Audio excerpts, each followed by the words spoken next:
आसमा शराजी हमारे साथ हैं। आसमा, ये सारी कॉन्वर्सेशन आपने भी सुनी है और मतलब इसमें भी आप रोजाना इनकी बुनियाद पे एग्जैक्टली मतलब ये कोई नई बात भी नहीं है। एक बात समझा दे, पाकिस्तान ऑब्वियसली पाकिस्तान के लोग जो हैं वो बड़े पॉलिटिकली अवेयर हैं, वो समझते हैं इस बात को। यहाँ सारी बात पीटीआई की तरफ से मुलाकातों की है। खान साहब से मुलाकातें हो जाएं तो शायद बहुत सी चीजें आगे भी जा सकती हैं, शायद तो मुलाकातें करा दें। मतलब इसमें आपकी क्या टेक है कि मुलाकातें क्यों नहीं करा रहे? मेरा ख्याल है बात तो होनी चाहिए और उनका हक भी है। हर तरह से उनकी फैमिली का मिलना, उनके लॉयर्स का मिलना उनका हक है और ये हक पाकिस्तान का आइन और कानून देता है। तो इसमें तो कोई हर्ज नहीं है कि उनसे मुलाकातें जो है वो उसको रोका जाए या उनको ना मिलने दिया जाए। तो मेरा ख्याल है कि ये एक बहुत ही एक हुकूमत की तरफ से एक अजीब सी पॉलिसी है जो कि समझ में नहीं आती। उनका ख्याल ये है कि अगर ये मिलेंगे तो फिर वो मैसेजिंग होगी तो सोशल मीडिया पे आएगी, किसी ना किसी तरीके से इधर उधर हो ही अभी तो बंद हाँ। है वैसे, अभी तो बिल्कुल बंद है मैसेजिंग। हाँ ठीक है, ओके फाइन, अभी बंद है, लेकिन जब भी हो वो आ ही जाती है। आपको पता है इनका ट्विटर हैंडल जो है वो बड़ा एक्टिव है, पता नहीं किधर से वो मैसेजेस आ रहे हैं, but they are very active. तो बिल्कुल तो सबड्यू नहीं कर सकते। नहीं, बिल्कुल नहीं कर सकते। आइन और कानून को तो आप साइड पे नहीं कर सकते। हम देखते हैं नवाज शरीफ साहब के साथ सब मुलाकातें करते तो उनके लॉयर्स भी, उनकी फैमिली भी। और आपको याद होगा कि मरियम नवाज साहिबा जो हैं उन्होंने एक दफ़ा एक बयान दिया था कि मुझे इन्होंने कहा है कि बाहर आके सियासी बयान मत दिया करें वरना आपको अपने बच्चों से मिलने नहीं दिया जाएगा। तो माजी में अगर ये सब कुछ उनके साथ होता रहा है तो वो ये सब बातें अब उनको अपने मुखालिफिन के साथ नहीं करनी चाहिए। हालात एक जैसे हैं, किरदार बदलते कहानी वही है जो चल रही है, सिर्फ किरदार बदलते हैं। जाहिर है हमने देखा मरियम नवाज साहिबा कहती थी जी एजुटेशन से मुफाहमत का रास्ता निकलेगा और निकला भी। यहाँ पे हमें समझ नहीं आता, पीटीआई एजुटेशन कर रही है, ये तो बरसर इक़्तिदार भी हैं एक सूबे में। अब 8 फरवरी को पहिया जाम अगर हड़ताल भी कर लेंगे या ट्रांसपोर्ट बंद भी कर देंगे उससे क्या फ़र्क पड़ेगा? हुकूमत कहती है कोई सियासी भूचाल है ही नहीं।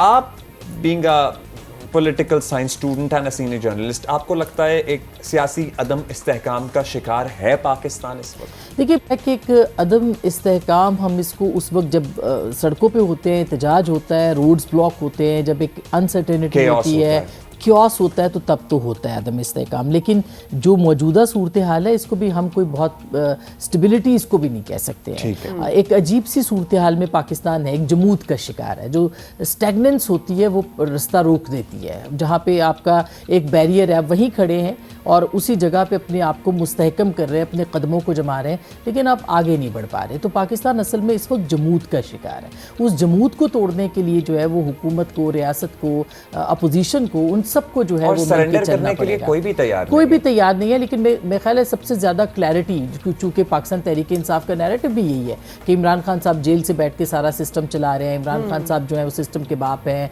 इमरान खान साहब ये हैं। तो इमरान खान साहब जो हैं वो क्या चाहते हैं? असल में तो मसला ये है, रियासत कहती है हमने इनसे बात नहीं करनी, पॉलिटिकल पार्टीज़ को बात करना चाहिए। पॉलिटिकल पार्टीज़ जब उनसे बात करती हैं तो इमरान खान साहब कहते हैं मैंने सियासी जमातों से बात नहीं करनी। अच्छा, फिर अगर इख्तियार हुकूमत के पास नहीं है तो इख्तियार महमूद खान अचकज़ई साहब के पास भी नहीं है, इख्तियार जो है वो बैरिस्टर गौहर के पास भी नहीं है, इख्तियार सलमान अकरम राजा साहब के पास भी नहीं है।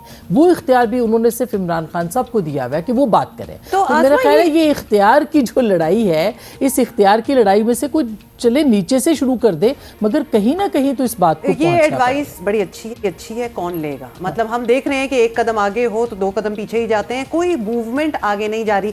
ये कमेटी यहाँ 2 कमेटी बन गई, नेशनल डायलॉग कमेटी बन गई, दोनों ने अपनी 2-3 अपने लीडर्स को करके, ये आई वॉश नहीं है। मतलब ये तो बिल्कुल, क्योंकि ये बनती हैं, जो भी इनमें से निकलता है, कमेटी में बात निकलती है, उस पर अमल भी नहीं होता। देखिए, जो पॉलिटिकल रास्ता है ना, उस पॉलिटिकल जैसे आवाज़ नहीं रोकी जा सकती, इस तरह से सियासी जो अमल है वो भी नहीं रुक सकता। इस अमल को आगे बढ़ना है। अगर पाकिस्तान तहरीक इंसाफ इस सिचुएशन पे नहीं आएगी जहाँ पे इस वक्त मुल्क है और उनको बातचीत करनी है, यानी फ़लस्तीन की अगर कॉन्फ्रेंस है उस पर भी वो नहीं आएंगे। अभी NFC में भी इतने सब चीज़ें हुई तो उनके वज़ीर आला यहाँ पे आए, पॉलिटिकल चीज़ों के ऊपर भी, डायलॉग पे भी वो नहीं आते। तो मुल्क को आगे बढ़ना है, कहीं ना कहीं से रास्ता निकालना है। और पाकिस्तान तहरीक इंसाफ की सबसे बड़ी मुश्किल इस वक्त ये है कि ना वो इस वक्त मुज़ाहमत कर सकते हैं और ना इस वक्त वो मुफाहमत करना चाहते हैं।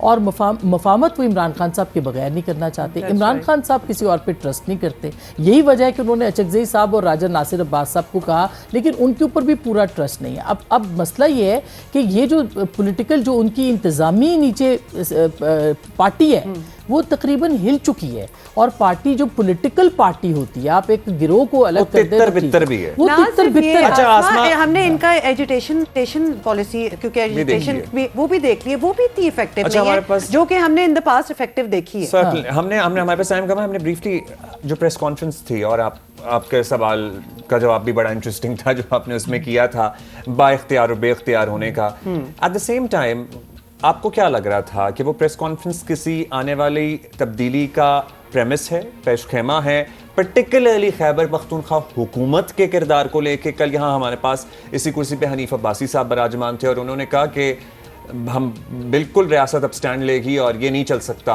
दहशतगर्दी को लेके कि जी सूबाई हुकूमत इसकी नफ़ी करती रहे, इसकी मुखालफत करती रहे, हम अपने जवान शहीद मजीद नहीं करा सकते। देखिए, किया गया है एक किसी चीज़ को, कल बल्कि ख्वाजा आसिफ साहब मेरे प्रोग्राम पे थे तो उन्होंने कहा कि एक इनके बहुत स्याह इरादे हैं और वो गवर्नमेंट, अगर उनके इस बयान को देखा जाए तो वो एक प्रीएम्प्ट कर रहे हैं कि आगे जाके की हुकूमत की बात कर रहे थे कि एक क्योस होगा, अफरा तफरी होगी, इंतशार होगा। बल्कि उन्होंने यहाँ तक कहा कि टीटीपी जो है वो इनकी बैकअप फोर्स है, कि जहाँ पर ये नाकाम हो जाएंगे वहाँ पे टीटीपी आगे बढ़ेगी और वो शायद उसको प्रीएम्प्ट कर रहे हैं। इसी वजह से ये प्रेस कॉन्फ्रेंस या जो स्टेटमेंट है वो आए। दूसरी ये बहुत बड़ी बात है जो उन्होंने बहुत की बड़ा है, इल्जाम है।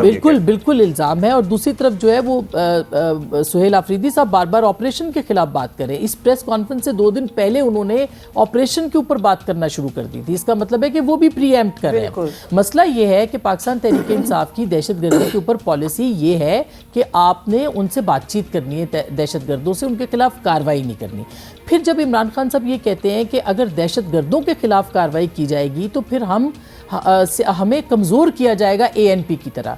आपकी सियासी कुव्वत का टीटीपी के साथ क्या ताल्लुक है? ये एक बहुत अहम सवाल है। और देखिए, इस वक्त जो पाकिस्तान के अंदर इन्वायरमेंट है उसमें पूरा पाकिस्तान, वो खैबर पख्तूनख्वा तो सबसे ज़्यादा जो इफेक्टिव है, वो इफेक्टेड है। और वो ये समझते हैं कि दहशतगर्दी जो है वो हमारे खिलाफ सबसे बड़ा एक हमारे ऊपर अजाब है। और सवाल के मुआहदे से लेकर जो फोर्स, जो ग्रुप आपका आइन मानने के लिए तैयार नहीं है और आपके निजाम की नफी करके अपना निजाम मुसल्लत करना चाहता है, उससे क्या बात करें? तो ये एक इन्वायरमेंट है जिसमें कि पाकिस्तान तहरीक इंसाफ कहते हैं कि नहीं, हमने सिर्फ उनसे बात करनी है। और ये अपीजमेंट की पॉलिसी समझी जा रही है इस वक्त, और पाकिस्तान के पख्तूनख्वा के अवाम इसको समझ रहे हैं। तो ये उनके लिए सबसे ज़्यादा ख़तरनाक बात है जो इमरान खान साहब या उनकी पॉलिसी या उनकी पार्टी कह रही है कि हमने उनसे बात करनी है। और फिर एक और बड़ा इल्ज़ाम उन्होंने लगाया कि भत्तों के ऊपर जो है वो चल रही है, यानी टीटीपी को आप भत्ते देते हैं तो उसके बाद आप सिक्योरिटी आपको मिलती है। ये बहुत बड़े thank you so much and welcome to Islamabad. Islamabad के ऊपर भी कुछ कीजिए, जो दरख्त कट रहे हैं, बार दरख्त कट रहे हैं और हमारा शहर अब वो नहीं रहा। अब तो बिल्कुल हमने ये इस पे कमेंट किया है एब्सोल्युटली।